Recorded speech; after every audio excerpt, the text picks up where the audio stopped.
সূরা কাহফ জুমার দিনে তেলাওয়াত করেন, এক জুমা থেকে আরেক জুমা পর্যন্ত আল্লাহ পাক আপনার জীবনটাকে ঈমানের নূর দিয়ে ভরে দেবেন ইনশাআল্লাহ। আর এইটাই সেই সূরা, যেই সূরা আপনাকে মসিহুদ দাজ্জাল থেকে বাঁচাবে। পৃথিবীতে যত ফিতনা চলছে এবং চলে গেছে, সবগুলোকে যদি একত্রিত করা হয়, দাজ্জালের ফিতনা সমান হবে না। আমি মনে বুঝাতে পারলাম না।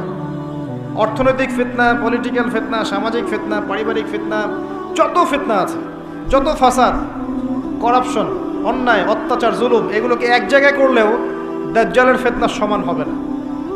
সেই মহা ফিতনা থেকে আপনাকে বাঁচাবে ওনলি একটা সূরা, তার নাম সূরাতুল কাহফ। কেন বাঁচাবে এটা আপনি এই সূরা পড়লেই বুঝতে পারবেন। আমি কিছু টিপস বলে দিচ্ছি। সূরাটার প্রথম 10 এবং শেষ 10 আয়াত মুখস্থ করবেন, পারবেন? আজকেই চেষ্টা করেন, আগামীকালকের মধ্যেই শেষ করে ফেলুন। করা যাবে?